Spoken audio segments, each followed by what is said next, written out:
7 boîtes de petites briques sont vendues dans le monde chaque seconde. Et chaque année, ce sont 19 milliards de petits éléments qui sont fabriqués ici, dans cette usine. Si on les assemblait, on pourrait faire 5 fois le tour de la Terre. Visite guidée avec Jan Christiansen, l'homme qui en connaît un rayon sur la petite brique. Pour qu'une brique soit parfaite, il faut une matière à la fois souple et robuste, véhiculée par camion et aspirée par des tuyaux. Il s'agit d'un plastique très spécial qui, dès 1963, remplace l'acétate de cellulose. La matière première se présente sous forme de granules. À l'extérieur, le camion a déversé 25 tonnes de plastique dans chaque silo. Le plastique appelé ABS se présente sous forme de grains et est transféré via ces 8 tuyaux qui correspondent aux 8 couleurs basiques. En fait, on a 56 couleurs, mais on mélange les bases pour avoir des couleurs spécifiques. Et ensuite ? Ensuite, ça passe par ces tuyaux. Le système de tuyaux, comme vous le voyez, traverse les plafonds. Ils sont dispersés au niveau de toutes les machines de production et dirigés selon les types de produits que vous voulez faire.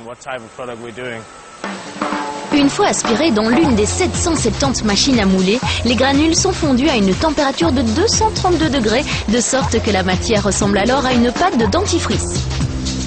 Sachant qu'il existe 2400 éléments différents, la chaîne de production comporte de nombreux moules qui fabriqueront du plus petit au plus grand objet.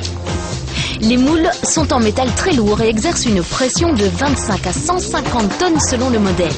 Ces robots fonctionnent tous de la même façon, ou presque.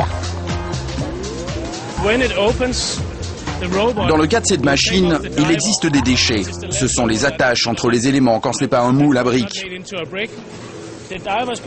Et le surplus est renvoyé dans un tube qui mène à une machine et qui en refait de minuscules pièces. Ensuite, c'est refondu et réintégré dans la pâte qui servira au produit.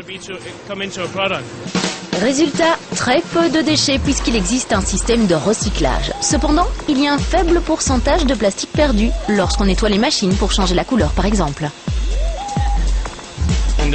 Sur la totalité de la production, on a des déchets à concurrence de 0,4%. Le matériel, qu'on ne peut pas réutiliser, on le revend pour d'autres fabrications qui utilisent des matériaux qui peuvent être chauffés.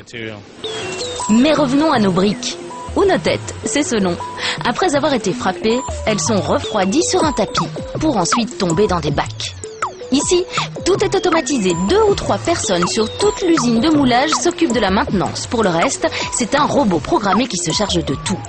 Lorsque 4 corbeilles multicolores sont remplies, un chariot automatique reçoit le signal et les repère.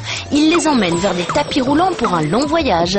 Direction un entrepôt gigantesque où d'autres robots dignes d'un film de science-fiction les classent. Dans cette pièce, on peut stocker 110 000 boîtes. Au total, on peut entreposer 424 000 boîtes à Billund.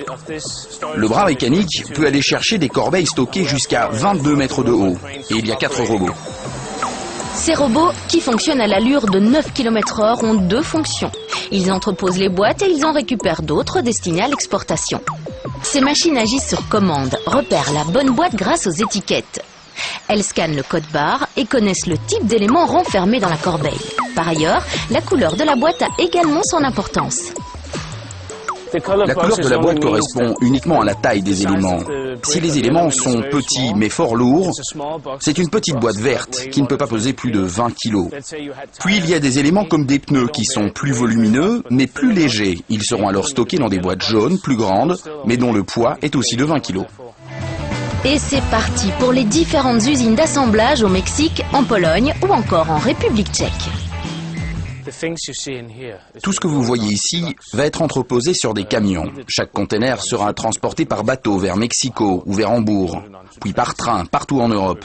Et bien sûr, on a aussi d'autres boîtes qui seront dirigées vers l'autre usine de Billund où on va décorer et emballer les pièces.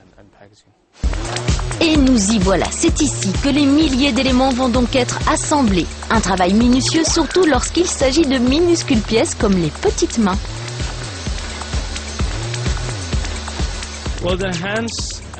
Les mains et les bras, on les attache ensemble directement, simplement pour que les enfants ne puissent les arracher. Les éléments sont tellement petits. Les enfants doivent alors ensuite assembler le tronc et les jambes, mais les bras et les mains sont assemblés mécaniquement.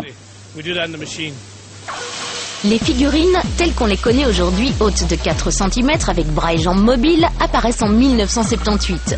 Elles affichent alors ce petit visage souriant. Avec l'apparition du pirate en 1989, les petits hommes traditionnellement jaunes héritent d'une nouvelle série d'expressions. Jaune parce que nous n'appartenons à aucune race, aucune religion. C'est monsieur tout le monde. Ça représente la majorité de la population dans le monde. Ces petits personnages ne ressemblent à personne de spécifique sur Terre. Ils sont communs. Avec l'introduction de séries thématiques, on introduit la couleur de peau en 99. La première mini tête blanche, c'est Luke Skywalker. Et la première noire, c'est Michael Jordan en 2002.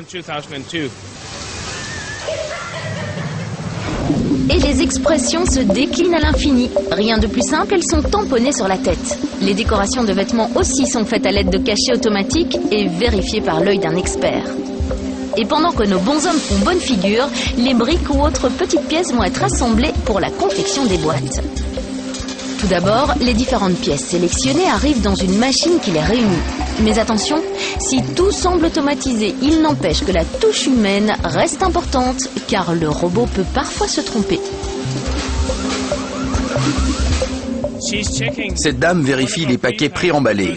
Apparemment, un sachet était trop lourd. Il y a 5 points de contrôle le long de la ligne d'assemblage. Et l'ordinateur sait exactement à quel niveau un élément de trop a été introduit.